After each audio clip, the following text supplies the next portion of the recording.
Moving on to another game that happened last night, the Golden State Warriors blow out the Dallas Mavericks.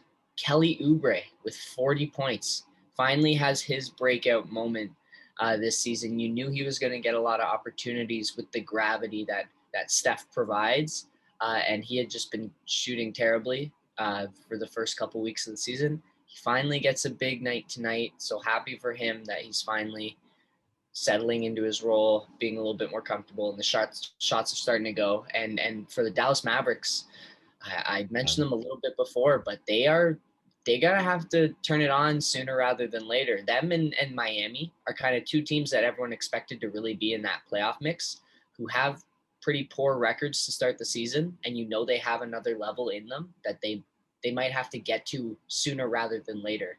I imagine they are trying to conserve a little bit for the playoffs, but you got to make the playoffs first.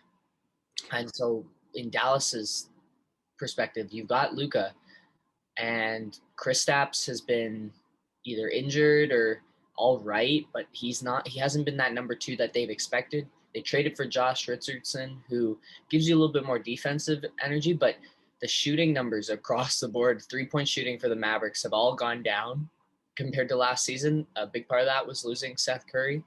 Um, and so you just see Luka looks a little bit frustrated when he's creating these wide open shots for guys and they just start falling like they did last year. And when you're not the number one offense like they were last year and your defense is middling, then you are going to struggle. And that's what's happening in this deep Western Conference. Yeah, I mean, this is going to be, we're going to learn a lot about Luca's character over these next few months and maybe even years, but it's all well and good when you're like the number, or there's all this potential around you, but you're not being taken seriously yet. And all you have to do is, I guess, like outperform mediocre expectations. But then once you set the bar that high and people are saying, like, oh, is he going to be the next Kobe? Is he going to be the league MVP? Like after LeBron's time, is he going to be the best player in the world?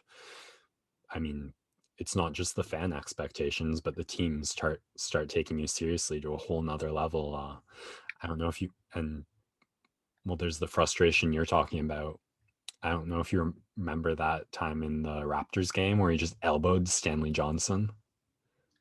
Yeah, he's been getting frustrated by teams, and the Raptors are a little bit different because what they do on most nights is they have a game plan designed specifically for the best player on opposing teams, and they look to just shut that player down. So it is a little bit different in that regard. But yeah, he has been frustrated this season. Yeah, and more. And then the big question is then what? I mean, it's like an 8 game slide or something. It's too early to really be saying this, but just like what when it doesn't work for you, what do you do? Do you stick with it? Do you ask for new teammates or do you ask out? And I don't know when that question starts getting thrown around seriously, but do you think if you're the Mavs, you start looking like, okay, who can hit these open shots because we need more of that? Oh, definitely. You're definitely looking for more support for Luka.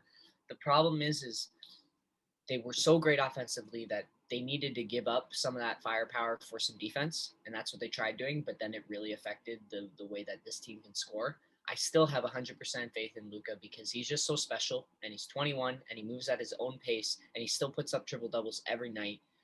He's super special.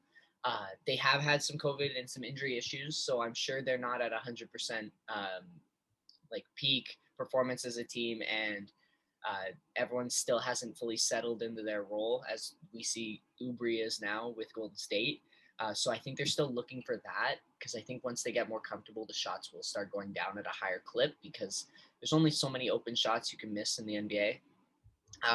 What I would say is you have to be absolutely certain that Porzingis is your number two because if he's not, he's got to move.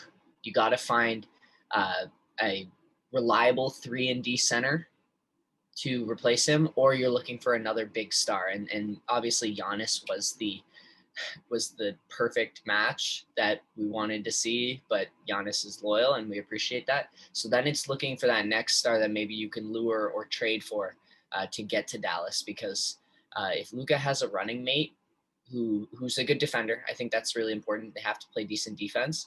Then like his potential and what they can do elevates immensely because Luka just needs like one other special outlet, and he Shaq to his Kobe.